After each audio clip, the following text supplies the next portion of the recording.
Terima kasih. Kita lanjutkan. Ini sedikit perubahan rencana, cukup banyak ini perubahan ini. Saudara, saudara jujur saya sebelum cerita saya akan mengaku dulu supaya saya tidak dituntut iblis ya. Sesungguhnya dunia malaikat adalah dunia yang belum saya eksplor terlalu jauh. Tapi sejak kemarin di Supra,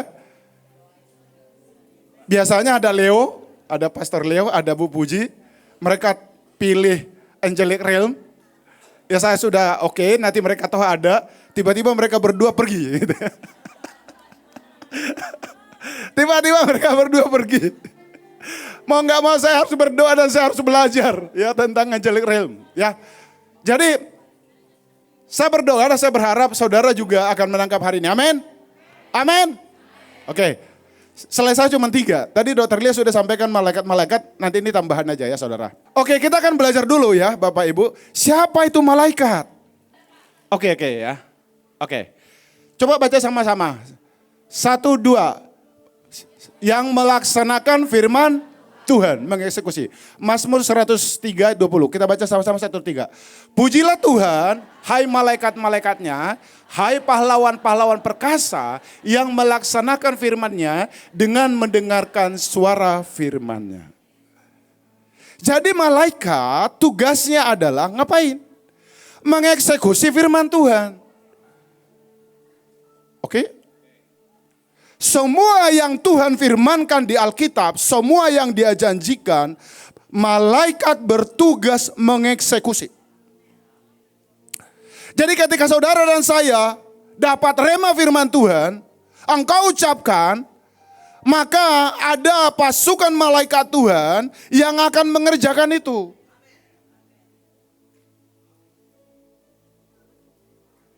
Apapun firman Tuhan, apapun kehendak Tuhan, ada malaikat yang siap support. Ketika Tuhan mengirim saudara dan saya ke bangsa-bangsa, maka malaikat akan ada di sana untuk backup saudara. Untuk mengerjakan hal-hal yang saudara tidak bisa kerjakan. Ketika Tuhan punya destiny atas kita, punya maksud atas kita, maka ada malaikat yang akan melaksanakan. Semua firman, jadi dasarnya itu, semua firman Tuhan harus terjadi. Amin. Ketika engkau mengetahui sebuah firman Tuhan diberikan kepadamu, dan kamu tahu, makanya iso ora iso kudu iso. Karena apa? Itu firman Tuhan saudara. Kalau firman Tuhan katakan itu, iso ora iso, mungkin ora isonya kita berpikir ora iso. Sebenarnya yang mengerjakan tadi kan sing Gusti yang beresin. Lah ya. Sing malaikat-malaikat bantu beresin. Itu yang pertama ya. Tinggal 15 menit ya. Yang kedua, Alkitab berkata, malaikat itu adalah Ibrani 1 ayat 14, 1 detik kita baca. Bukankah mereka semua adalah roh-roh yang melayani, yang diutus untuk melayani mereka yang harus memperoleh keselamatan. Siapa di sini yang sudah memperoleh keselamatan? Maka Tuhan telah, coba katakan, Tuhan telah mengutus malaikat-malaikatnya melayani saya. Yes. Saudara, kalau saudara jadi anak presiden, saya pakai presiden ya, contoh. Maka keluarga presiden itu akan ada tentara yang akan melayani mereka dan mengawal mereka. Saudara pernah tahu anak presiden? Mereka tidak akan pernah jalan sendirian. Apalagi misalkan dalam situasi peperangan, dalam situasi genting, maka keluarga istana itu pasti dikawal. Ada yang nemenin. Tadi kan sudah dibagikan tuh di depan, Heavenly Realm. Saudara ini merasa saudara keluarga kerajaan surga enggak? Royal family enggak kamu? Ya, saya anggota kerajaan.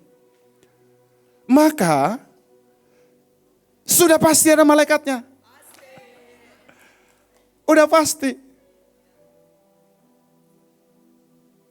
Karena Bapa harus memastikan keselamatanmu. Bapa memastikan perjalananmu. Bapa memastikan engkau sampai di tujuan. Itu baru hal-hal pribadi. Belum lagi saudara, ketika seseorang harus melaksanakan tugas kenegaraan, maka bukan hanya tentara 2-3 orang tentara yang dikirim, tapi bisa 1 batalion, bisa berbatalion-batalion. Paham sampai di sini? Oke, jadi gini, ketika saudara pertama kali, ketika saudara menjadi anggota keluarga kerajaan, anggota anak Allah, wajib, coba katakan wajib, malaikat menyertai saya. Iya saudara. Karena itu fasilitas. Coba katakan, malaikat itu fasilitas. Sama seperti anak presiden. Ketika dia sudah menjadi anak presiden, pengamanan itu fasilitas. Kemudian kita akan beranjak. Ketika saudara melakukan tugas, maka akan ada malaikat-malaikat yang ditambahkan sesuai dengan skop tanggung jawab yang engkau terima. Kalau saudara menerima tanggung jawab 1 kecamatan, maka malaikatnya dikirim yang mengurusin kecamatan.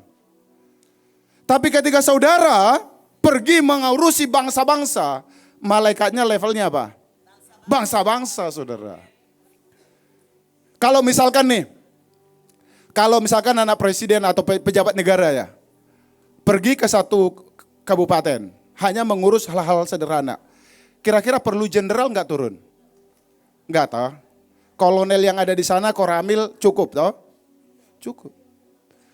Tapi ketika berbicara hal-hal besar, maka yang diturunkan bintang 1, bintang 2, bintang 3, sampai bintang 4. Oke, paham sampai di sini?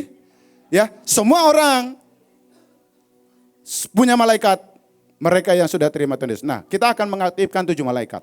Tadi Dr. Lia sudah sampaikan beberapa malaikat ya. Saudara nanti boleh aktifkan yang berbeda. Tapi ini contoh saja. Ya, ini contoh. Ada malaikat peperangan. Mungkin ini saya tidak akan jelaskan terlalu panjang lebar. Ya. Malaikat peperangan yang menghabisi rencana musuh. Nah, saudara kalau di dalam Alkitab, saudara nanti bisa baca di Alkitab, cari di Alkitab cukup banyak. Dalam peperangan, malaikat itu banyak ditugaskan. Ada yang malaikat berperang. Waktu itu malaikat menghabisi tentara Asyur. Terus Daud berdoa supaya musuh-musuhnya dikejar malaikat, dihabisin oleh malaikat. Ada banyak ya. Kemudian ada malaikat kemuliaan dan kesadaran kudus. Nah, saya akan cerita sedikit ini saudara. Saya bilang Tuhan, aku sangat butuh ini. Mungkin saudara juga banyak butuh ini. Malaikat ini kalau dia hadir, tiba-tiba orang itu sadar. Ada kekudusan Tuhan di situ. Tiba-tiba orang itu sadar kalau ada yang nggak benar. Tiba-tiba orang melihat kemuliaan Tuhan. Kalau malaikat kekudusan masuk ke satu lokasi, satu daerah, satu kota itu saudara bisa bertobat. Kenapa? Ada kesadaran antara yang benar dan yang tidak benar. Ini malaikat kekudusan. Kerap kali kita ini nggak sadar, yang kita lakukan itu udah salah jauh dan melenceng. Kita butuh malaikat kekudusan. Yang ketiga, malaikat pengawal berkat. Ah ini ya, sudah biasa ini tahu, udah dengar. Sering kali berkat kita itu nggak nyampe di tangan ya. Kita butuh malaikat yang mengawal berkat. Yang keempat, malaikat destiny. Menjaga jalur panggilan hidup supaya tidak menyimpang. Nah, dalam Alkitab beberapa kali malaikat ini mengarahkan, kamu ke sana. Malaikat destiny. Yang keenam ada malaikat perjanjian. Ini adalah malaikat yang memberi kekuatan dan ketenangan. Ini contohnya seperti Iya, ya, itu malaikat perjanjian. Tapi seharusnya ini malaikat memberi keterangan. Saya kasih contoh saudara. Ketika Tuhan Yesus ada di Taman Getsemani, Tuhan Yesus itu kan hampir menyerah. Tahu ya? Tuhan Yesus itu hampir menyerah. Sampai dikata Bapa, kalau bisa, cawan ini berlalu. Alkitab mencatat, ada datang malaikat ngapain? Memberi kekuatan. Saudara nggak bisa dipungkiri dalam perjalanan, dalam peperangan kita, ada masa-masa tertentu kita capek. Kita butuh malaikat yang memberi kekuatan. Ketika Elia frustrasi, Elia tuh pernah frustrasi loh. Waktu dia berjalan, udah mati aja gua. Gitu kira-kira omongannya. Udah mati aja gua Tuhan, aku capek nih, bosan nih, lihat semuanya. Padahal Elia baru melakukan hal yang besar sebelumnya. Baru membunuh 400-an Nabi Baal. Mendatangkan api dari langit. Beberapa hari kemudian dia kena intimidasi, dia lelah. Harus ada satu malaikat yang turun untuk Elia, kamu harus kuat, perjalananmu masih panjang. Ya. Kemudian ya ada malaikat perjanjian, ya keterangannya itu salah. Malaikat perjanjian yang memastikan semua janji Tuhan sampai di dalam hidupmu. Sama ketika seperti waktu Israel keluar dari Mesir, ada malaikat yang menuntun mereka, memastikan mereka sampai di tanah Kanaan. Saudara dan saya bisa aktifkan itu. Supaya apa? Janji Tuhan dalam hidup kita sampai. Amin. Yang ketujuh adalah malaikat pelindung individu. Nah, saudara, kemarin saya ke Kerawang. Saya waktu berangkat saya lihat mobil saya baik-baik saja. Tiba-tiba di kilometer 39 apa 37. Di tol saya lagi kencang, saudara. Mobil saya tuh ketak-ketak gitu. Loh, ini kenapa mobil saya ya? Rupanya ban saya itu udah kempes. Udah kempes, saudara. Ya. Kalau nggak ada yang jagain, saudara, di jalan tol itu kan kenceng ya, banyak truk. Melintir dikit aja, itu masalah. Saya mengalami beberapa kali penyertaan malaikat pelindung. Sering sekali, saudara. Dulu waktu saya di Sumatera, saya lagi naik perahu. Malam-malam, maghrib lah, udah agak gelap ya. Saya naik kapal kecil. Ada kapal besar di belakang saya, itu nabrak, saudara. Di tengah danau. Tabrak. Terbalik semua isinya, tumpah semua ke air, kami tumpah malam-malam.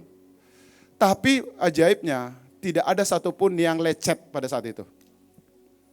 Di tengah danau loh, di Danau Toba. Kemudian waktu kuliah, saya udah lihat nih, kalau nggak ada malaikat pelindung, mungkin saya sudah innalillahi wa inna ilaihi rajiun. Waktu kuliah, selesai kuliah di Medan, kami pergi liburan ke Tuntungan, mungkin ada yang tahu Tuntungan. Itu sungai deras. Entah kenapa saya berpikir begini, saya mau coba nyebrang, berenang. Menantang arus, saudara. Ini arus kencang loh, di bawah itu banyak batu, saudara. Saya nyebrang dari kanan ke kiri, berenang. Pertama saya lolos. Ya mungkin ada setan yang kerja juga, saya nggak ngerti. Dorong saya berenang. Balik saya masih lolos. Saya pengen coba yang kedua kali. Pada saya coba yang kedua kali. Saya tarik nafas, saya hanyut sama air. Saya begitu hanyut, tapi saya sadar, saya bilang, Tuhan kalau saya nyampe di sana, mati saya udah. Karena ketemu batu-batu. Ada kesadaran, ada kekuatan. Saya menyelam ke bawah, ke dasar sungai. Saya pegang batu kuat-kuat. Teman-teman saya yang di luar melihat, gak bisa ngapa-ngapain. Cuma bisa teriak-teriak. Setelah saya sadar, saya keluar. Saya berpikir, kenapa tadi saya lakukan itu ya? Ya waktu itu saya sudah kenal Tuhan. Itu malaikat pelindung.